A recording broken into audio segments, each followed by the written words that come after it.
সকাল সকাল ইনিমা আর জাফরি চলে এসেছে। রুয়াত আগের দিন চলে আসায় তারও ভালো লাগছিল না, তাই ইনিমা আরহামকে বলে ভেবেছিল কয়েকদিন থাকবে, কিন্তু রুয়াত চলে আসায় ইনিমার আর থাকতে ইচ্ছে হলো না। সবে মাত্র 8টা বাজতে চললো। আয়াস ঘুম থেকে উঠে ফ্রেশ হয়ে গিয়েছে, এখন রেডি হচ্ছে, একটু পরেই আবার কাজে বের হবে। দিনকাল মোটামুটি ভালো খারাপের মধ্যে ব্যস্ততায় কাটছে। জনসভায় আজ মিটিং রয়েছে, সেজন্য আগে আগেই উঠে রেডি হয়ে গিয়েছে। দরজা হলো। জাফরি দরজার ওপাশ থেকে ডাকছে। রুয়াত ঘুমিয়ে থাকার কারণে আয়াজ নিজে গিয়েই দরজা খুলে দিল। ইমা জাফরি কোমরে হাত দিয়েই দাঁড়িয়ে আছে, চোখে মুখে ঝাপসা রাগ। আয়াজ হেসে 2 হাত বাড়িয়ে কোলে নেয় বাচ্চাটাকে, নিজের বুকের সাথে মিশিয়ে নেয়। আহ্লাদি স্বরে বলে, কখন এসেছো তুমি? জাফরিও তার চাচ্চুকে পেয়ে গলা জড়িয়ে ধরে। আগের অস্পষ্ট কথাগুলো এখন স্পষ্ট হয়েছে জাফরির। আয়াজ জাফরির মাথায় চুমু দেয়। একটু আগে এসেছি, বাবা নিয়ে এসেছে। আমার মিম্মা কোথায়? আয়াজ জাফরিকে রুয়াতের কাছে নিয়ে যায়। সে তো কাঁথা জড়িয়ে ঘুমাচ্ছে। জাফরি একবার তার চাচ্চুর দিকে তাকায়, আর একবার মিমমিমের দিকে তাকায়। আয়াজ নিঃশব্দে জাফরির কাণ্ড দেখে চলেছে। দেখেছো তোমার মিম ঘুমাচ্ছে? মাথা নাড়ায় জাফরি। রুয়াতের হাত ধরে ডাকা শুরু করে দিয়েছে। হঠাৎ বাচ্চা কণ্ঠস্বর শুনে ঘুম ভেঙে যায় রুয়াতের। এত সকাল জাফরিকে দেখে কিছুটা অবাক হয়। উঠে বসে আয়াজের কোল থেকে জাফরিকে কোলে নেয়। আয়াজ উঠে দাঁড়ায়। ওরা এসেছে একটু আগে। রুয়াত আয়াজের দিকে নজর দেয় একবার, ঘুম ঘুম স্বরে বলে, আপনি রেডি হয়ে গিয়েছেন, আমায় ডাকবে না? তুমি ঘুমাচ্ছিলে, অযথা ডেকে কি করব? জাফরি না আসলেও তোমায় আমি ডাকতাম না। রুয়াত জাফরিকে কোল থেকে নামায়। একবার দেয়াল ঘড়িতে তাকায়, মাত্র 8টা 12 বাজে। আয়াজের দিকে তাকিয়ে ফ্রেশ হতে চলে যায়। আয়াজ জাফরির সাথে দুষ্টুমি করছে। জাফরির নতুন নতুন কথা শুনে হাসছে।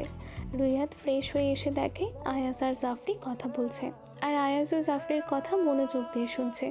মুচকি হাসি রুয়াত। শুনছেন, আমি নিচে যাচ্ছি। আয়াজ মাথা নাড়ায়। রুয়াত নিচে চলে আসে। ইনিমা আর মায়া চৌধুরী সকালে নাস্তা তৈরি করতে ব্যস্ত। রুয়াতও তাদের সাথে কাজে হাত লাগায়। মায়া চৌধুরী থাকলে রান্নাটা তিনিই করেন, শুধুমাত্র রুয়াত আর ইনিমা তার পাশে থেকে হেল্প করে। নাস্তা তৈরি শেষে ইনিমা তাদের ডেকে আনে। সবাই খেয়ে দিয়ে বের হয়ে যায়। মায়া চৌধুরী আর আজকে রান্নার কাজে আসলেন না, তার পায়ের ব্যথা বেড়েছে, তাই রুয়াত আর ইনিমা দুজন মিলে আজ রান্না করে। বিকেলে ইনিমা আর জাফরি একা রুমে শুয়ে আছে। আজ বিকেলটা একটু মেঘলা। রুয়াতের একা ভালো লাগছিল না দেখে ইনিমার রুমে আসলো। ইনিমা ভিডিও কলে কথা বলছে আরহামের সাথে, পাশেই জাফরি ঘুমাচ্ছে। রুয়াত কণ্ঠস্বর একটু উঁচু করে বলে, আপু আসবো? ইনিমা কল কেটে দেয়। হ্যাঁ আয়। ধীর পায়ে রুমে প্রবেশ করে রুয়াত। ইনিমা উঠে বসে, পর্দা সরিয়ে দেয়। অন্ধকার রুমে আলো এসে পড়ে। রুয়াত এসে বোনের পাশে বসে। কাজ থাকায় তখন জিজ্ঞেস করতে পারিনি, তুমি থাকলে না কয়েকদিন মায়ের কাছে?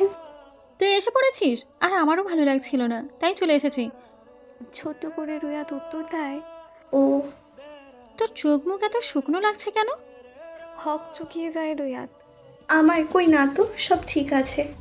ইনিমা উচ্চস্বরে হেসে ওঠে তার বোনের কথায়। একটা কথাকে কয়বার ভেঙে বলেছে। ছোট্ট ছোট্ট করে রুয়াত তাকায় ইনিমার দিকে। হাসছো যে? হাসি থামে ইনিমার। রুয়াতের গাল টেনে বলে, তুমি যে কথা ভেঙে বলো সেজন্য হাসছি। জাফরি তো ঘুমোচ্ছে, চলো আপু বারান্দায় গিয়ে বসি, এখানে ভালো লাগছে না। রুয়াতের কথা মতো ইনিমা আর রুয়াত বারান্দায় এসে বসেছে, সাথে হাজার গল্প জুড়ে দিয়েছে। মায়া চৌধুরীও শেষ মুহূর্তে এসে যোগ দেয়। সবসময় তিনি দেখেছেন রুয়াত একটু চুপচাপ, কিন্তু আজ তার ভাবনাটাই পাল্টে গিয়েছে। হাসি খুশি মেয়ে, হয়তো কারো সামনে তা প্রকাশ করতো না। মায়া চৌধুরী কিছুটা অবাক হয়ে কিছুক্ষণ তাকিয়েছিল। রুয়াতের সেদিকটায় খেয়াল নেই, সে ব্যস্ত কথা বলায়।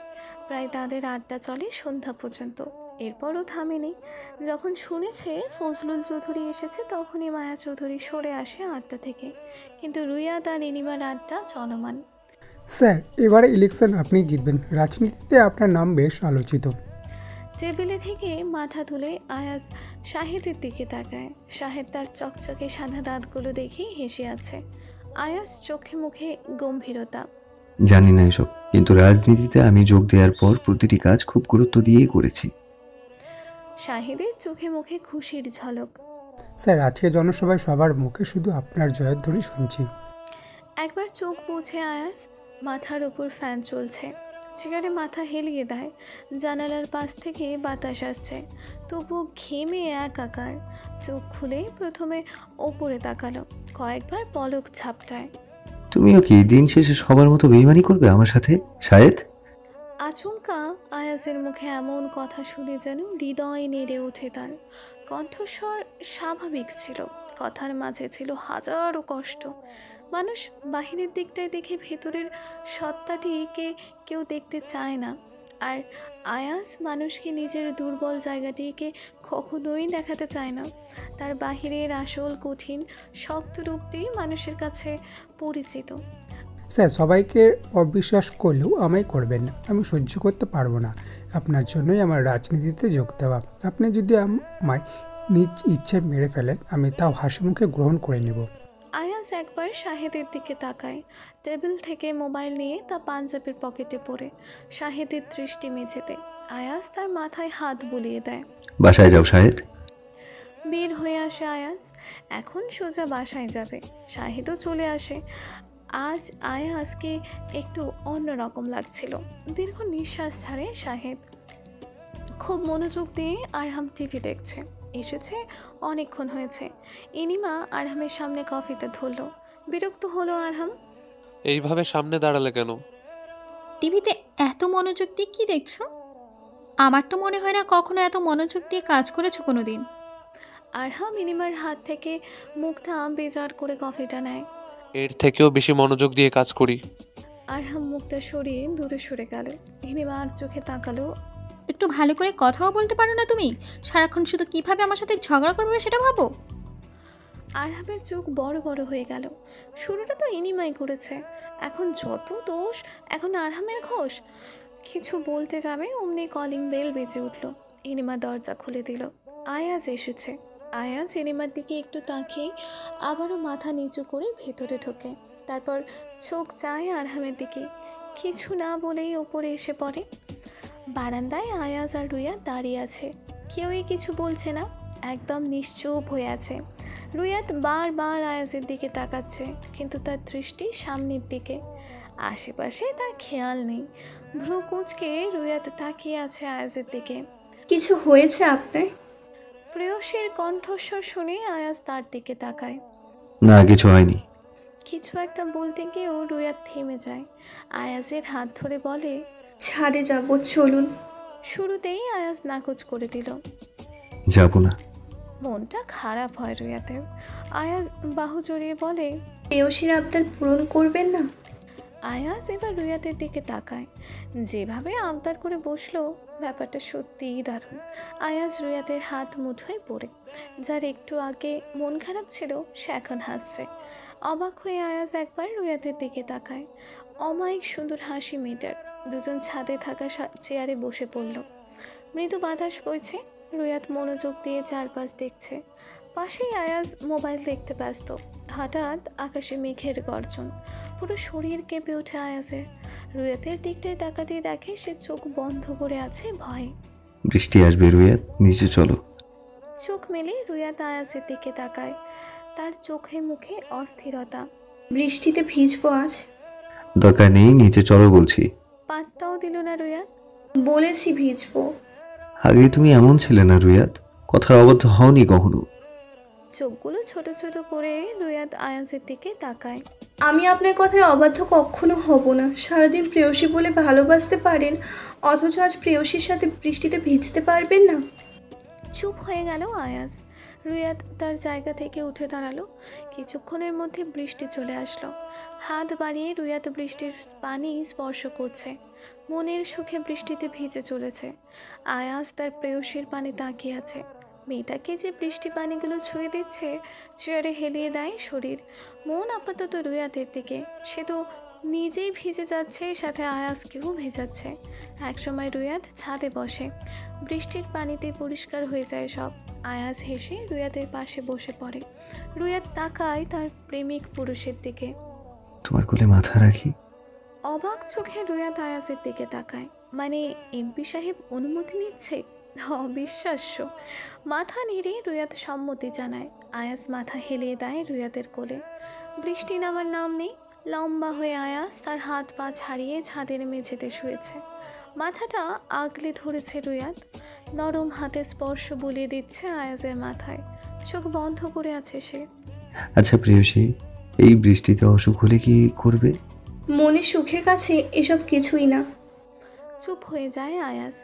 এই মুহূর্তটা সত্যিই মনোমুগ্ধকর। রুয়াদের হাত টেনে আয়াজ তার বক্ষ বরাবর রাখে। ভীষণ শান্তি লাগছে তার।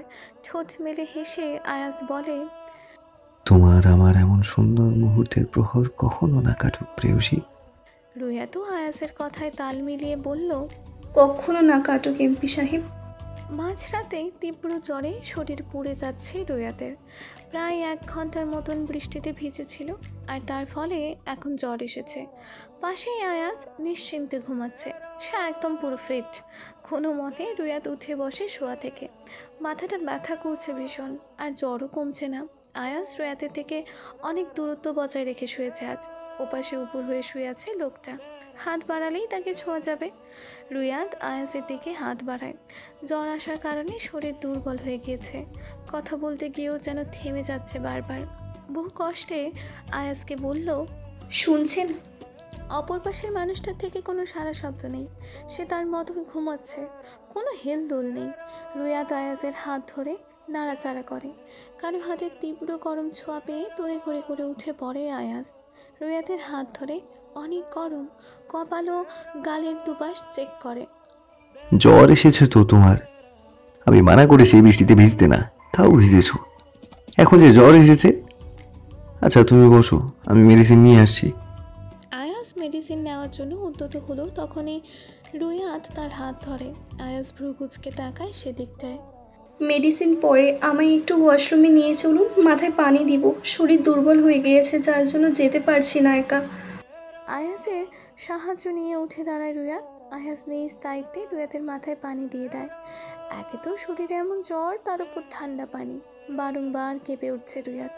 রুয়াদকে রুমে এনে আয়াজ তার প্রেয়সীর চুলের পানি মুছে দেয়। পিঠের পেছনে একটা বালিশ দেয়।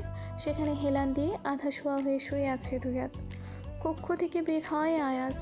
খালি পেটে মেডিসিন দেওয়া যাবে না, কিছু একটা খাইয়ে তারপর দিতে হবে। আয়াজ রুয়াদের জন্য পাউরুটি আর 1 গ্লাস দুধ গরম করে আনে। একটু খাইয়ে রুয়াদ বলছে খাবে না, কিন্তু আয়াজ ধমক দিয়ে পুরোটা শেষ করায়। রুয়াদের হাতে আয়াজ মেডিসিন তুলে দেয়। স্বাভাবিক স্বরে বলে, মেডিসিন খাওয়ার পর ঠিক হয়ে যাবে। বৃষ্টিতে না ভিজলে তোমার এমন জ্বর আসতো না, আর আমাকেও এত রাতে তোমাকে উঠে ধমক দিতে হতো না। চুপচাপ রুয়াদ মেডিসিন খেয়ে শুয়ে পড়ে। আয়াজের চোখে মুখে ভয়ঙ্কর রাগ, কিন্তু প্রকাশ করছে না। মাঝে মধ্যে একটু উচ্চস্বরে কথা বলতে গিয়েও যেন থেমে যাচ্ছে, চোখ বুজে তা হজম করে নিচ্ছে। এসব বিষয় ভালো করে খেয়াল করছে রুয়াদ। রুয়াদ আবারও ঘুমিয়ে যায়। আয়াজের চোখে ঘুম নেই, চিন্তা হচ্ছে ভীষণ। 1 রাতের জ্বরে কিভাবে মেয়েটাকে কাবু করে ফেললো। আয়াজ রুয়াদের পাশে বসে, মাথায় হাত বুলিয়ে দেয় কিছুক্ষণ। আবারও এসে নিজ স্থানে শুয়ে পড়ে। এপাশ ওপাশ করে ঘুমানোর চেষ্টা করলেও ঘুম আসেনি। প্রেয়সীর পাশে আধা শোয়া হয়ে শুয়েছে। আজ আর রুয়াদ সকালে উঠতে পারেনি। ইনিমা এসে কিছুক্ষণ তার বোনের মাথায় জলপট্টি দেয়। আয়াজ নিচে বসে আছে। সাত সকালে রুম থেকে বের হয়েছে, এখনও আসেনি। আপু, উনি আজ অফিস যাবেন? ইনিমা রুয়াদের চুলের পানি মুছে দিচ্ছে আর বোনের প্রশ্নের উত্তর দিচ্ছে। হ্যাঁ শুনেছি যাবে। কাল তো ইলেকশন, আজ যেতেই হবে। অবশ্য মা মানা করেছিল। রুয়াদ আর কিছু বলল না, শুধু শুনে গেল। কাজ থাকলে তো যেতেই হবে। ইলেকশন আসবে আসবে করে কত ব্যস্ততা লোকটার। রুয়াদ চুপ করে শুয়ে আছে। ফজলুল চৌধুরী আর মায়া চৌধুরীর ফাঁকে একবার দেখা করে যায় রুয়াদের সঙ্গে। বাসা থেকে বের হওয়ার সময় আয়াজ আসে তার রুমে। পুরো শরীর কাঁথা দিয়ে ঢেকে শুয়েছে রুয়াদ। ঘুমিয়ে গিয়েছো? আয়াজের কণ্ঠস্বর শুনে রুয়াদ তার মুখ থেকে কাঁথা সরিয়ে দেয়। না, ঘুমোইনি। দু পকেটে হাত পরে আয়াস মাথাটা একটু নিচু করে নজর দেয় রুয়াতের দিকে। শরীর পুরো শটান হয়ে আছে। কাজ আছে, বাইরে যেতে হবে, না হয় থেকে যেতাম আজ। ছোট্ট করে রুয়াত বলে। ও রাগ করেছো? অবাক চিত্তে রুয়াত আয়াসের দিকে তাকায়। সে একদমই রাগ করেনি, কিন্তু কেন যে আয়াস তা বলল। না, রাগ করিনি। আয়াস মাথাটা নিচু করে রুয়াতের কপালে অধর ছুঁয়ে দেয়। চোখ বন্ধ করে রুয়াত অনুভব করছে এমপি সাহেবের ভালোবাসা। পরক্ষণেই আয়াস আবার সোজা হয়ে দাঁড়ায়, রুয়াতের চুলে হাত বোলায়। ভাবিকে বলেছি তোমার খেয়াল রাখতে, দুপুরে আমি আসবো, ততক্ষণে খাওয়া হয়ে যাবে তোমার। মোটেও মেডিসিন নিয়ে হেলাফেলা করবে না, আসছি আমি। মাথা নাড়ে রুয়াত। শুনুন, সাবধানে যাবেন। মুচকি হেসে আয়াস বের হয়ে আসে। আয়াজের হাসিতে রুয়াতও হাসছে। মনে মনে বলছে, ইস কি সুন্দর হাসি লোকটার। কাল কোনো ঝামেলা চাই না, আমি শুধু চাই সুষ্ঠু নির্বাচনের। আশা করি তোমরা বুঝেছো, না হয় অযথা আমায় চিল্লাতে হবে। আয়াস তার গাছদের বলে দিয়েছে কিভাবে কি করতে হবে কাল। গতবারের মতো যেন অবস্থা না হয়। মারামারি হয়েছিল, আর ছেলের জন্য চিন্তা মায়া চৌধুরী জ্ঞান হারিয়ে ফেলেছিলেন। সব ঠিকঠাক থাকলেও গতবার এমন বিশ্রী কাহিনী ঘটেছিল। তবে সেখান থেকে আগেই আয়াস বের হয়ে এসেছিল। ভাগ্যক্রমে কোনো সমস্যায় পড়তে হয়নি তাকে। স্যার, আপনার মনে হয় এবার বাদ দিয়ে অন্য ভালো কয়েকজন গার্ড রাখা উচিত ছিল। এখন সবাই মাথা নাড়ছে, কিন্তু কাজের কাজ কিছুই করে না। মফিজ রাগী দৃষ্টিতে তাকিয়ে আছে শাহেদের দিকে। এটা তাদেরকে অপমান করেই বলেছে, কিন্তু তা আর বোঝার বাকি রইল না মফিজের। আয়াজ শাহেদের কথায় কোনো রিয়্যাক্ট করলো না। সে খুব ভালো করে বুঝতে সব কিছু পারছে।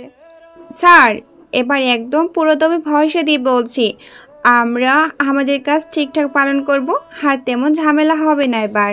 হ্যাঁ, তা তো দেখতেই পেয়েছি গতবার। ভাবলেশীন শাহেদ কথাটি বলল। মফিজ রেগে গিয়েছে এবার। মাত্রই হাঁ করেছে কিছু বলবে, তার আগেই আয়াস গম্ভীর স্বরে বলল, এসব কথা বন্ধ করো, তোমাদের ঝগড়া দেখার জন্য এখানে আসিনি। মফিজ চুপ হয়ে গেল সাথে সাথে। আজ পর্যন্ত স্যারের জন্য কিছু বলতে পারেনি এই শাহেদ বাটাকে। সেজন্য খুব বিরক্ত হচ্ছে আজকাল। আর শাহেদও খুঁজে কথা বলা বন্ধ করে না। প্রতিনিয়ত শুধু খোঁচা দিয়ে কথা বলবে। শাহেদ মিটমিট করে হেসে আয়াসের পেছনে দাঁড়ালো। মফিজ তার দিকেই চেয়ে আছে। ইনিমা রুয়াতের জন্য খায়নি দুপুরে। বোনের অসুখ, আর সে তো তার বরের জন্য অপেক্ষা করছে। এদিকে না খেয়ে অপেক্ষা করছে ইনিমা। আয়াজ কিন্তু বলেছে। ইনিমার কথাটি শেষ হতে দিল না রুয়াত।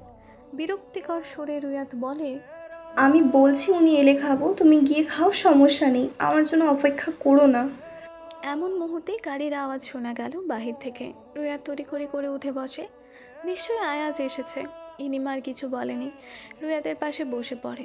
আয়াজ তার কিছু কাগজপত্র ফজলুল চৌধুরীর কাছে দিয়ে আসে। তিনি আজ বাসায়ই ছিলেন। তারপর নিজের রুমে আসে। রুয়াতের পাশাপাশি ইনিমাকে বসে থাকতে দেখে কিছুটা অবাক হয়। হাতে থাকা ঘড়ি খুলে ফেলে। আপনারা দুজন যে এইভাবে বসে আছেন। অসহায় চোখে ইনিমা আয়াজের দিকে তাকায়। তোমার বউ না খেয়ে অপেক্ষা করছে তোমার জন্য, সাথে আমিও না খেয়ে আছি। কথাটি শোনার পর আয়াজ বিরক্তিকর শব্দ করে। কাল খুব করে রুয়াতকে বলেছিল, আমি আপনার কথার অবাধ্য হব না কখনো। আজ ঠিকই তার জলজান্ত প্রমাণ দেখিয়ে দিল। ওরা আমার খাবারটা কষ্ট করে উপরে পাঠিয়ে দেবেন, আর আপনি গিয়ে খেয়ে আসুন। ইনিমা চলে যায়। আয়াজ কোমরে হাত দিয়ে কিছুক্ষণ রুয়াতের দিকে তাকায়। রুয়াত সেদিকটায় পাত্তা না দিয়ে অন্যদিকে তাকিয়ে আছে। আয়াজ ফ্রেশ হতে চলে যায়। এসে দেখে ইনিমা খাবার পাঠিয়ে দিয়েছে। রুয়াতের সামনে টুল টেনে বসে। খাবার রুয়াতের মুখের সামনে ধরে বলে, করুন। আপনি যে কেন আমায় এত জ্বালাচ্ছেন বুঝতে পারছি না। মুচকি হেসে রুয়াত মুখে খাবার তোলে। বিয়ের পর এই প্রথম আয়াজ তাকে খাইয়ে দিচ্ছে। মনে বেশ আনন্দ হচ্ছে। রুয়াতকে খাওয়ানোর পর আয়াজ নিজেও তার খাবার খেয়ে ফেলে। তুমি ঘুমাও এখন, আমি বাবার রুমে যাচ্ছি, আমার কাজ আছে। আবারও রুয়াত শুয়ে পড়ে। চেয়েছিল আয়াজের সাথে কিছু সময় কথা বলবে, কিন্তু জ্বর তা হতে দিল না। ফের জ্বর আসছে। রুয়াত কিছু না বললে শুয়ে পড়ে। আয়াজ চলে যায় রুম থেকে। ফজলুল চৌধুরীর সাথে কালকের বিষয় নিয়ে আলোচনা করছে। মায়া চৌধুরীও সেখানটায় উপস্থিত। আজ আরহাম তাড়াতাড়ি তার অফিস থেকে চলে এসেছে। কালকে কাজের চাপ তার উপরও কম যাবে না। মূলত আয়াস টেক্সট করেছিল আজ তাড়াতাড়ি আসার জন্য, সে কারণেই সন্ধ্যার আগেই আরহাম বাসায় চলে আসে। রাত 8টা পর্যন্ত আয়াস আলোচনা করেই চলেছে।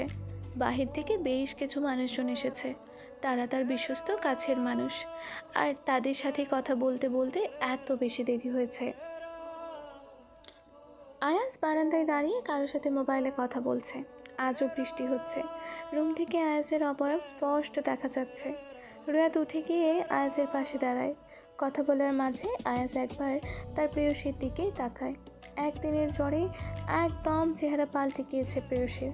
কথা বলা শেষে আয়াস মোবাইল তার হাতে রাখে।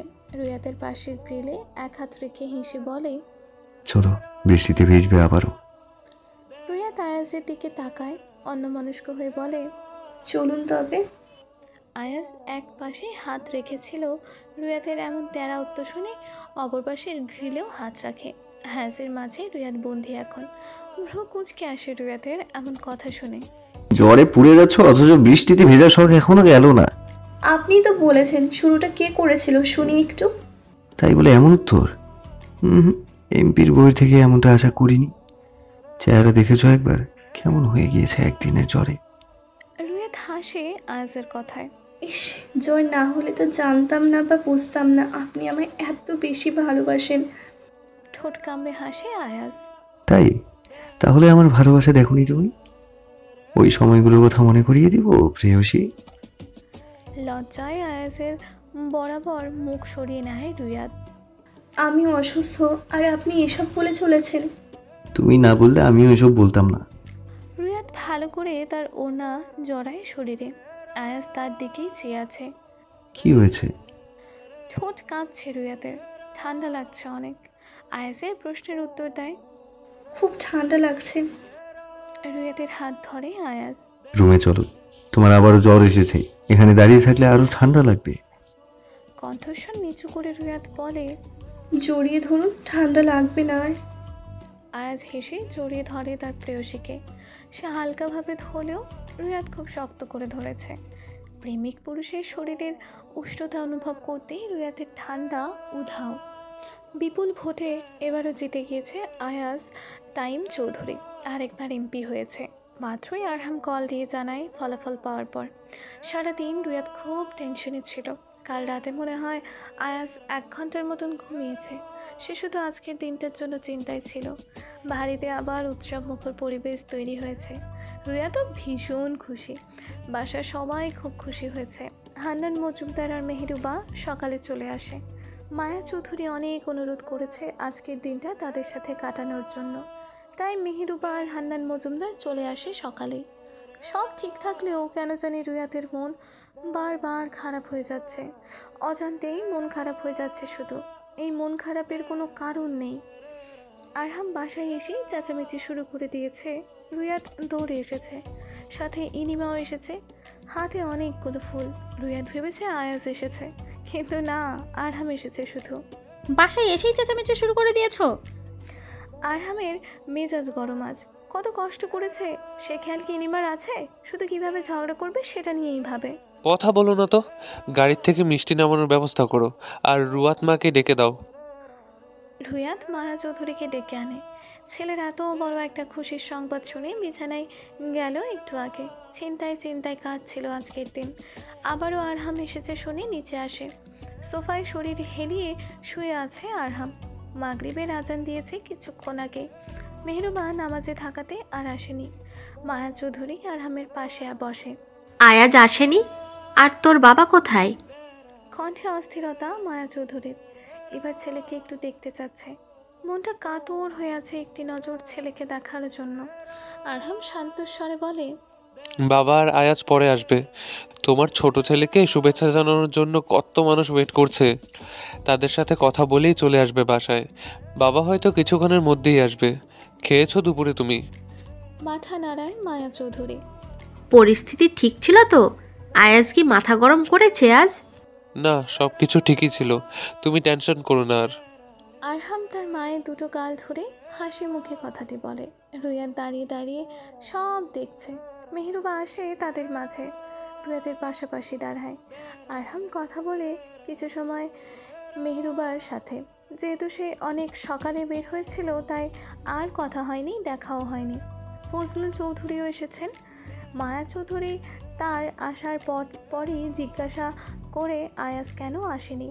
কিছু কাজ থাকার কারণে ফজলুল চৌধুরী চলে আসে। মূলত আয়াজ পাঠিয়ে দিয়েছে তাকে।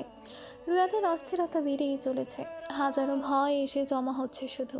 যেও সবার সাথে হাসি মুখে কথা বলতে পারছে না, স্বাভাবিক থাকতে পারছে না। শুধু মনে হচ্ছে কি যেন একটা হবে। রাত 8টা বাজতে চলল। আয়াজের আসার নাম নেই। রুয়াত ইনিমাকে জিজ্ঞেস করছে কেন আসছে না এখনো। ইনিমার সহজ সরল উত্তর, আজ খুব বেশি ব্যস্ত থাকায় আসতে পারছে না। নিচে সবাই আড্ডা দিচ্ছে। রুয়াত ওপরে বসে আছে আয়াজের রুমে। কারো হাসি ঠাট্টা যেন ভালো লাগছে না, তাই ওপরে চলে আসে। আলমিরা থেকে শাড়ি বের করেছে, গাঢ় লাল রঙের শাড়ি। আয়াজের খুশিতে একটু খুশি করা যাক তাকে। আয়নার সামনে বসে নিজে নিজে সেজেছে। রুয়াত একবার আয়াজের কাছে কল দিয়েছে, সংযোগ দেওয়া সম্ভব হচ্ছে না বলছে, তাই কল দেওয়া বন্ধ করে দিয়েছে। ইনিমা রুমে এসে দেখে বোনের কাণ্ড। মুচকি মুচকি হাসে সে। আজ বরের জন্য সাজা হচ্ছে বুঝি? রুয়াত পেছনে ফিরে চায় বোনের দিকে, মাথা নাড়িয়ে হ্যাঁ বোঝালো। ইনিমা আরও সুন্দর করে শাড়ি পরিয়ে দিয়েছে রুয়াতকে। মোটেও রুয়াতের শাড়ি পরা হয়নি, কেমন জানি হয়েছে। ইনিমা আবারও সুন্দর করে শাড়ি পরিয়ে দেয় রুয়াতকে। সুন্দর লাগছে খুব তোকে। হাসে রুয়াত। হঠাৎ বাড়ির হাসির শব্দ বন্ধ হয়ে যায়। ইনিমা আর রুয়াত নিচে আসে। কয়েক সেকেন্ডের ভিতরে যেন বাড়িটি নিস্তব্ধতায় শুনশান আওয়াজ করছে। মায়া চৌধুরীর চোখ থেকে পানি পড়ছে। মেহরুবা চুপ করে পড়ে আছে। আরহাম আর ফজলুল চৌধুরী তাড়াতাড়ি করে কোথায় যেন চলে গেল। সবার এমন অবস্থা দেখে ভ্রু কুচকায় রুয়াত। হঠাৎ এমন পরিস্থিতি বোধগম্য হলো না তার। ইনিমা মায়া চৌধুরীকে জিজ্ঞেস করে, কি হয়েছে মা? বাবা আর আরাম কোথায় গিয়েছে? মায়া চৌধুরী মাথায় হাত দিয়ে বসে আছেন, মুখ দিয়ে কোনো শব্দ বের হচ্ছে না। মেহরুবার সামনে হাঁটু কেটে বসে ইনিমা, তার মায়ের হাত ধরে। তিনিও একদম চুপ হয়ে আছেন। মা কি হয়েছে? কিছু তো বলো, চুপ করে থেকো না মা, কিছু অন্তত বলো। মেহরুবা একবার তার ছোট মেয়ের দিকে তাকায়, থেমে থেমে বলে, আয়াজের অ্যাক্সিডেন্ট হয়েছে, বড় গাড়ি ধাক্কা মেরে দিয়েছে। সেখানে গিয়েছে হারহাম আর ফজলুল সাহেব। সোজা হয়ে দাঁড়ানোর শক্তি যেন নেই রুয়াতের। ধপ করে মেঝেতে বসে পড়ে। প্রথম যেবার আয়াজের অ্যাক্সিডেন্টের খবর শুনে সেদিনও ঠিক এমন হয়েছিল। মেহরুবা দৌড়ে আসে রুয়াতের কাছে, মেয়েকে বুকে টেনে নেয়। ইনিমা সেখানটায় বসে আছে, মস্তিষ্ক যেন থমকে গিয়েছে। মেহরুবা রুয়াতকে সান্ত্বনা দেওয়ার জন্য বলে, আয়াজের কিছু হবে না, সে ঠিক ফিরে আসবে। এভাবে ভেঙে পড়লে হবে না। পুরো কথাটি শ্রবণ হতেই না হতেই নিস্তেজ হয়ে যায় রুয়াতের শরীর। অজ্ঞান হয়ে গিয়েছে সে। স্বামীর এমন খবর সহ্য করতে পারছে না। মায়া চৌধুরী এসে আঁকড়ে ধরে রুয়াতকে, চেষ্টা করছে জ্ঞান ফেরানোর। কোনো মতেই জ্ঞান আসছে না রুয়াতের। চৌধুরী বাড়ির সামনে লাশের ঘাট। বাড়ি জুড়ে কান্নার আওয়াজ শোনা যাচ্ছে। যারা লোকটিকে শুভকামনা জানানোর জন্য এসেছিল এখন তারাই লাশ দেখে চলে যাচ্ছে। পুলিশের আনাগোনা দেখা যাচ্ছে। বাসার ভেতরে মাঝ বরাবর রাখা হয়েছে আয়াজের লাশ। একপাশে রুয়াত জ্ঞানহীন হয়ে পড়ে আছে। আরহাম বারবার তার বুকে আঘাত করছে। মায়া চৌধুরী জ্ঞান হারিয়েছেন ছেলের মৃত্যুর খবর শুনে। মেঝেতে একপাশে বসে ফজলুল চৌধুরী অঝরে চোখের পানি ফেলছেন। অবুঝ বাচ্চা জাফরি তার চাচ্চুর লাশের উপর মাথা রেখে কাঁদছে। রুয়াতের জ্ঞান আসার পর এমন বিকৃতি পরিবেশ দেখে কিছু বুঝে উঠতে পারল না। মেহরুবার থেকে নিজেকে ছাড়িয়ে নেয়। আয়াজের মুখ দেখে থমকে যায়। মুখের এক পাশ থেঁতলে গিয়েছে। মুখটি ধরার পর তার হাতও রক্তে ভরে যায়। সাদা পাঞ্জাবি রক্তে লাল হয়ে গিয়েছে। আয়াজের মুখটা নিজের বুকের সাথে চেপে ধরে হাউমাউ করে কাঁদতে শুরু করে। সকালের জলজ্যান্ত মানুষটা এখন নিস্তেজ হয়ে গিয়েছে। শরীর ঠান্ডা হয়ে আছে তার। ভেতর থেকে চাপা আর্তনাদ বেরিয়ে আসছে বারবার। সবার মুখে একটাই কথা, কিছুদিন আগে বিয়ে হয়েছে, এখনই স্বামী ছাড়া হয়ে যাবে। আয়াজের হাত ঘষে দিচ্ছে রুয়াত। নিজের কোলের ওপর স্বামীর মাথা রেখে ইচ্ছে মতন অধৈর্য ছোঁয়ায়। একবার উঠুন না আয়াজ, আমার দিকে তাকান, চোখ খুলুন। আমি সহ্য করতে পারছি না আপনার এমন অবস্থা, কষ্ট হচ্ছে আমার। আমার দিকে তাকিয়ে দেখেন, কষ্ট পাচ্ছি আমি। আপনি এভাবে শুয়ে আছেন কেন? উঠুন আয়াজ, উঠুন। আমাকে এভাবে মানায় না, আপনার প্রেয়সী কষ্ট পাচ্ছে। ভালোবাসি তো আয়াজ আপনাকে। কেন চোখ খুলছেন না বলুন তো? আপনার তো আজকে খুশির দিন, তাহলে কেন এভাবে শুয়ে আছেন? আমার দিকে তাকিয়ে দেখেন, আমি সেজেছি আপনার জন্য, একবার তাকিয়ে দেখুন। এসব কথা বলে চিৎকার করছে রুয়াত। আরহাম রুয়াতের কান্না সইতে পারছে না। ইনিমা রুয়াতের পাশে বসে, অপর পাশে আরহাম বসে। রুয়াতের মাথায় হাত দিয়ে বলে, ও আর চোখ খুলবে না রোয়াত। সে চলে গিয়েছে না ফেরার দেশে। ওকে সুস্থ করে বাসায় নিয়ে আসতে পারিনি। আমায় ক্ষমা করো বোন। তার আগেই সে দুনিয়ার মায়া ত্যাগ করে। আরহামের দিকে রুয়াত তাকিয়ে বলে, ভাইয়া আমি কিছু শুনতে চাই না, ওনাকে বলুন চোখ খুলতে। আমার কষ্ট হচ্ছে ভাইয়া, কষ্ট হচ্ছে আমার। ভাইয়া একটু বলুন ওনাকে চোখ খুলতে। ওড়না দিয়ে এনিমা তার চোখের পানি মুছে নিচ্ছে। আয়াজের মৃত্যুটা মেনে নিতে পারছে না। সকালেও কি সুন্দর হেসেছিল, এখনো চোখে ভাসছে। দূর থেকে শাহিদ কাঁদছে, স্যারের মৃত্যুতে ভেঙে পড়েছে। তারও এখন মন যাচ্ছে স্যারের সাথে না ফেরার দেশে চলে যেতে। এমপি সাহেব উঠুন, রুয়াত কাঁদছে, দেখুন না, একটু দেখুন। আজ আপনার সব পছন্দের খাবার রান্না করা হয়েছে, খাবেন না? আমিও খাইনি, আপনার জন্য বসে আছি। আমায় এভাবে কষ্ট দিবেন না আপনি, দয়া করে উঠুন। বেঘরে কাঁদছে রুয়াত। মুখের সাজ চোখের পানিতে যেন চলে গিয়েছে। মেহরুবা সেখান থেকে চলে আসে। এত ছোট বয়সে মেয়েটা স্বামীহারা হলো, এ যেন সহ্য করতে পারছেন না তিনি। হান্নান মজুমদার দরজার একপাশে বসে আছে। মেয়ের আর্তনাদে বুক ছিঁড়ে আসছে বারবার। আপু মা কোথায়? মা বলেছিল ওনার কিছু হবে না। এখন মাকে জিজ্ঞেস করো তো উনি উঠছেন না কেন? আজ আপনাকে বলছি উঠুন। আর কতবার বলবো আমি কষ্ট পাচ্ছি? আপনি দেখতে পারছেন না? কেন সব বুঝে চোখ বন্ধ করে আছেন? আপনাকে ছাড়া থাকতে পারবো না, দম বন্ধ হয়ে আসছে আমার। কিছু মহিলা এসে জোর করে আয়াজের থেকে রুয়াতকে ছাড়িয়ে নিয়ে আসে। রুয়াত আসতে চাইছিল না, শুধু বলছে, ওনার থেকে আমাকে নিয়ে যাবেন না, একা থাকতে পারবো না আমি। আয়াজকে চাই আমার। রুয়াতের কথা যেন কারো কানেই যাচ্ছে না। একদিকে আয়াজের লাশ ধোয়া হচ্ছে, অন্যদিকে দিয়ে রুয়াতকে তার লাল শাড়ি পাল্টে সাদা শাড়ি পরিয়ে দেওয়া হয়েছে। কানের দুল, হাতের ছুরি, গলার স্বর্ণের চেন খুলে ফেলা হয়েছে। বাড়ির সামনে আয়াজের লাশ রাখা হয়েছে, কিছুক্ষণ পর নিয়ে যাবে। শেষবারের জন্য মায়া চৌধুরী তার ছেলেকে দেখে আসে, আর চাইলেও ছেলের মুখখানা দেখতে পারবেন না। রুয়াত আবারও জ্ঞান হারিয়েছে। এত কম বয়সে এমন সুখ সইতে পারেনি। আয়াজের লাশ নিয়ে গিয়েছে। রুয়াত ঘুমিয়ে আছে তারই ব্যাডে। কালকেও রুয়াতকে কত যত্ন করেছিল, আজ সেই মানুষটা চলে গিয়েছে তার প্রেয়সীকে একা ফেলে রেখে। রুয়াতকে বুকে জড়িয়ে কেঁদে চলেছে ইনিমা। সেই রুমেই অনেক মানুষজন দাঁড়িয়ে আছে। সবার চোখের কার্নিশে নোনা পানি গড়িয়ে পড়ছে গাল থেকে। প্রেয়সী, আজকের লেখা চিঠি অন্য একটা জায়গায় লুকিয়ে যাব। হয়তো কয়েক বছর পরও খুঁজে পাবে না, আবার খুব সহজে খুঁজে পাবে। মোটেও কঠিন ভাষায় বলছি না। আমার সহজ সরল প্রেয়সীর জন্য চিঠিটা সহজ ভাষায় লেখা হয়েছে। তোমাকে যখন আমি ভালোবাসা শুরু করেছি, তখন তুমি নিতান্ত এক বাচ্চা মেয়ে ছিলে। আমার ভালোবাসা বোঝার ক্ষমতা হয়নি তোমার। তো আমি পেয়েছি তোমার অসম্মতিতে। তখন তুমি আমায় ভালোবাসোনি। এটা বলার কারণ, আমি তার আগ পর্যন্ত তোমার সাথে আগে কখনো কথা বলিনি। হুট করে ভালোবাসাটাও সম্ভব নয়, তাই ধরে নিয়েছি তখন তোমার সম্মতি ছিল না। তোমার সাথে আমার জীবনে জড়িয়ে যাওয়ার পর প্রতি মুহূর্তে চেষ্টা করেছি তুমি আমায় মেনে নাও। আমাদের বিয়েতে যেন তোমার সম্মতি থাকে। শেষ পর্যন্ত তুমি মেনে নিয়েছো। আচ্ছা, তোমার মনে আছে তোমাকে বিয়ের আগে একবার অথর ছুঁয়ে দিয়েছিলাম? বড্ড অনুশোচনা হয়েছিল আমার। তুমি যখন আমায় জড়িয়ে ধরেছিলে, আমি তোমার থেকে নিজেকে সরিয়ে এনেছিলাম। ওই যে সেদিন আমার অনুশোচনা হয়েছিল। হয়তো আয়াজ আর রুয়াতের পথ চলা দীর্ঘ হবে না, মাঝপথে থেমে যেতে পারে। জানো, আমার শত্রুর অভাব নেই, আবার বন্ধুরও অভাব নেই। তবে দিন শেষে যে কেউ আমায় ভরসা দেবে, আমার সকল বিপদে পাশে থাকবে, ওরকম একটা মানুষের অভাব আমি যদি খুব তাড়াতাড়ি পৃথিবীর মায়া ত্যাগ করি, তাহলে তুমি কষ্ট পেও না। জানি কষ্ট পাবে, কাঁদবে, পাগলামো করবে, কিন্তু তুমি একমাত্র তোমাকে স্ট্রং রাখতে পারবে। এমন মুহূর্ত যদি আসেও, তাহলে নিজেকে স্ট্রং রাখবে। আমি যে পেশায় জড়িত, সেখানে বন্ধুসুলভ শত্রু রয়েছে। আশা করি তুমি বুঝেছ। কখনো আমার কথা মনে করে কাঁদবে না তুমি।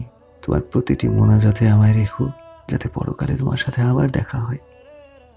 আমার প্রেয়সী, প্রেয়সী বলে সম্বোধন করেছি কেন জানো? তুমি আমার শখের একজন, আমার ভালোবাসা। ভীষণ ভালোবাসি স্ত্রী, ভীষণ ভালোবাসি তোমায়। আমি চলে যাওয়ার পর আমার বাবা মাকে দেখে রেখো। তোমাকে বড্ড ভরসা করি। শুধু একটাই কথা, আয়াজকে মনে রেখো সবসময়। ভালোবাসি আমার প্রেয়সী, আয়াজ তাইম চৌধুরী। 3 মাসের অন্তঃসত্ত্বা রিয়াদ। আয়াজ মারা যাবার কয়েকদিন পর এমন সংবাদ শুনে মোটেও খুশি হয়নি সে। আয়াজ বেঁচে থাকলে এমন একটা মিষ্টি সংবাদ শুনে কতই না খুশি হতো। এমপি সাহেবের মুখটা দেখতে তখন কেমন হতো? চৌধুরী বাড়ির আগের মতো নেই, সারাক্ষণ নিরিবিলি হয়ে থাকে। মায়া চৌধুরী তেমন একটা কথা বলেন না কারোর সাথে। ছেলের শোকে তিনি প্রায় পাগল হয়ে গিয়েছেন। পুরো বাড়িটাকে সামলে রেখেছে ইনিমা আর আরহাম। মনের ভেতর অনেক কষ্ট জমা, তাও সবার মুখের দিকে তাকিয়ে নিজেদের শক্ত রেখেছে।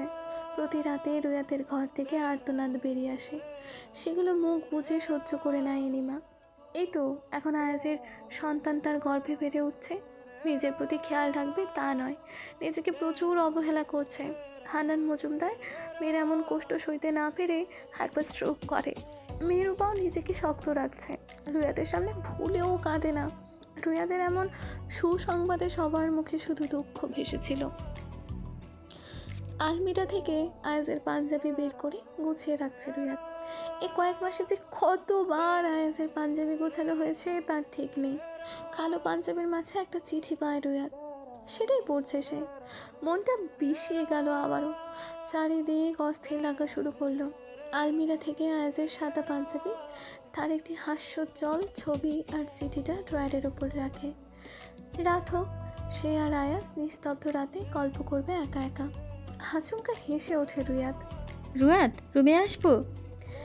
ইনিমার কথা শুনে রুয়াদ সেদিকটায় যায়, মাথা নেড়ে বোঝায় বোনকে রুমে আসার জন্য। তার হাতে এক গ্লাস দুধ। রুয়াদ মুখটা সরিয়ে নেয় তা দেখে।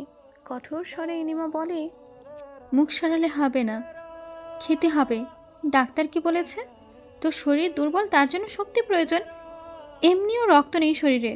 তোর বাচ্চাটার কি হবে ভেবেছিস একবারও? এখনো পৃথিবীতে আসেনি, এর আগে এতটা অবহেলা করছিস? যার বাচ্চা আর সে নেই আজ, তার সন্তানকে কিভাবে যত্ন করব? উনি থাকলে আজ আমাদের পরিস্থিতি আরও সুন্দর হতো। মাথা নিচু করে নেয় ইনিমা। এই জন্য রুয়াদের সামনে বেশিরভাগ সময় আসতে চায় না। তার সব কথার মাঝে আয়াজ বিদ্যমান। ইনিমা গ্লাসটা একটি জায়গায় রাখে, কান্নার কারণে মুখ দিয়ে শব্দ আসছে। মাথার ঘুমটা টেনে নেয় বড় করে, চোখের পানি টলমল করছে। কিন্তু এই পানি রুয়াদকে দেখানো যাবে না, দ্রুত স্থান করতে হবে। সে সে তাড়াতাড়ি সেই স্থান ত্যাগ করে। নামাজের বিছানায় বসে হাওমা করে কাঁদছে রুয়াদ। আজ এই শূন্যতা পুড়িয়ে পুড়িয়ে মারছে তাকে। কাঁদতে কাঁদতে হেঁচকে উঠে গিয়েছে। ওয়াশরুম থেকে বমি করে এসেছে রুয়াদ। দুপুরে খায়নি, অথচ পেট থেকে অনেকখানি খাবার চলে গেল। সে সকালের দুধের গ্লাস এখনও পড়ে আছে, খায়নি সে। এখন মাথা ঘুরাচ্ছে ভীষণ। কিছুক্ষণ স্থির হয়ে যায় নামাজে বসে রুয়াদ। প্রায় সন্ধ্যা হয়ে এসেছে, সূর্যাস্তের সময় এখন। ড্রয়ারের উপর থেকে রুয়াদ আয়াসের পাঞ্জাবি, তার ছবি আর চিঠিটা নিয়ে ছাদে আসে। ইনিমা খেয়াল করেছে রুয়াদের ছাদে ওঠা, সেও পেছন পেছন আসে। আয়াসের মৃত্যুর পর রুয়াদের রঙিন জীবন নিমিষেই বেরঙিন হয়ে যায়। এখনো পর্যন্ত রুয়াদ তার ঝকঝকে কোনো পোশাক পরেনি। এমনও দিন গিয়েছে স্বামীর জন্য কাঁদতে কাঁদতে মুখ দিয়ে রক্ত বের হয়েছে। ছাদের একটি পাশে রুয়াদ বসে পড়ে। আয়াজের চলে যাওয়ার পর আজ ছাদে উঠেছে, নিজের প্রতি অযত্ন করেছে খুব। এমন জীবদ্দশা থেকে মুক্তি পেতে চায়। প্রথমে যে লোকটা তার বিরক্তির কারণ ছিল, সে এখন লোকটার জন্য অনেক পাগলামো করছে, যেন তাকে একবার দেখলে অস্থির হৃদয় শান্ত হবে। চিঠি খুলেছে রুয়াদ, প্রতিটি লাইন 2-3 বার করে পড়েছে। লেখাগুলো যেন আজও জলজ্যান্ত। এর ভেতরে তার প্রেমিক পুরুষ লুকিয়ে আছে। এমনভাবে চিঠিকে ধরে ধরে পড়ছে, অসংখ্য অশ্রু ঝরছে। সেগুলোতে মন নেই, তার শুষ্ক অধর বোলাচ্ছে লেখাগুলোর ওপর। মাঝে মধ্যে জোরে জোরে নিঃশ্বাস নিচ্ছে, চারপাশে তাকাচ্ছে। মনে হচ্ছে আয়াস বসে আছে তার পাশে। পাগলের মতন আয়াসের লেখা চিঠি বুকে জড়িয়ে ধরছে, আবার সেখান থেকে সরিয়ে এনে দেখছে। হাতের উল্টো পিঠ দিয়ে চোখের পানি মুছে নিচ্ছে। খুব মনে পড়ছে আয়াসকে। কেন এত কষ্ট দিচ্ছে নিষ্পাপ মেয়েটাকে?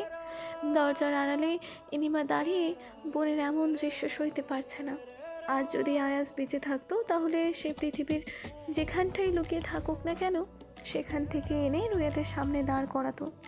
ইনিমা রুয়াতের পাশে একটু বসলেই রুয়াত বলে ওঠে, বিধবা মেয়ের পাশে বসতে নেই, তাদের পাশ দিয়ে হাঁটতে নেই। এসব কথা ইনিমা শুনতে পারে না। দূর থেকে রুয়াতকে দেখছে আর নিঃশব্দে কাঁদছে। জানেন এমপি সাহেব, আপনি চলে যাওয়ার পর আমি একটুও ভালো নেই। আচ্ছা চলে গেলেন ঠিক আছে, কেন আমায় নিয়ে গেলেন না?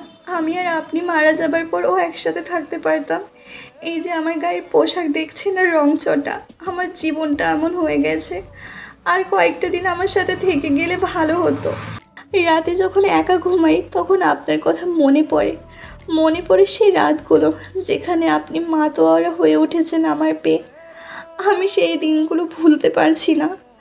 আপনি কি দেখছেন না কিছু? ঠিকই তো একা একা চলে গেছেন আমায় ফেলে রেখে। আপনার প্রেয়সীকে ছাড়া থাকতে পারছেন, কিন্তু মোটেও পারছি না আমি। দম বন্ধ হয়ে আসে আমার।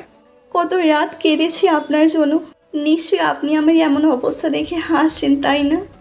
আপনার সন্তান আমার গর্ভে, কেন যে সে এলো বলুন তো? তার জন্য এখন স্বইচ্ছা আপনার কাছে যেতে পারছি না।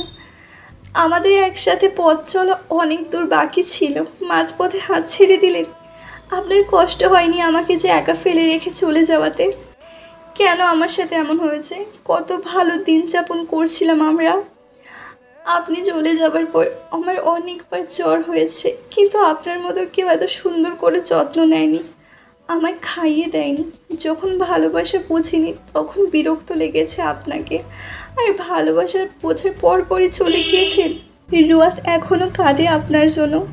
আমাদের সন্তানকে কি জবাব দিব আমি? সে তো বলবে, মা জাফরির বাবা আছে, আমার বাবা নেই কেন? তখন আমি কি জবাব দিব আপনার সন্তানের কাছে? চলে যাওয়ার আগেও আমায় কিছু বললেন না, হুট করে ফাঁকি দিয়ে চলে গিয়েছেন। আপনি বেঁচে থাকলে আমার জীবন সুন্দর সহজ হতো। পরকালে আপনার সাথে আমার দেখা হলে আপনাকে ইচ্ছে মতো বকে দিব। জানি আমাদের শেষ দেখা হয়ে গিয়েছে, আর চাইলেও আমি আমার এমপি সাহেবকে দেখতে পারবো না। এই কয়েকদিন আমি কিভাবে কাটিয়েছি জানেন? আলো বাতাস সূর্য আমায় দেখেনি। পুরো একটি মাস ঘরবন্দি হয়েছিলাম। রুয়াত না আপনাকে পাগলের মতো ভালোবাসে, আপনার থেকে বেশি ভালোবাসে। আপনার সাথে আমার জীবনের পথ চলার সমাপ্তি হয়ে গিয়েছে। আয়াস তাইম চৌধুরীকে রুয়াত পাগলের মতো ভালোবাসে। ভালোবাসি এমপি সাহেব। ছাদের মেঝেতে বসে কাঁদছে রুয়াত, হাঁপিয়ে উঠেছে বারবার। আয়াসের স্মৃতি মুছে ফেলতে পারছে না, কষ্ট হচ্ছে ভীষণ। বাকি জীবন কিভাবে কাটাবে? ইনিমা দৌড়ে এসে জড়িয়ে ধরে রুয়াতকে। তারও কিছু বলার ভাষা নেই, আর কি বলেই বা সান্ত্বনা দিবে। কান্নারত অবস্থায় রুয়াত ইনিমার উদ্দেশ্যে বলে, আপু, আমি মারা গেলে সাথে সাথে আমাকে কবর দেওয়ার ব্যবস্থা করো। আয়াজের পাশের কবরটি যেন আমার হয়। তার কাছে না যাওয়া পর্যন্ত আমার এই হৃদয় শান্ত হবে না।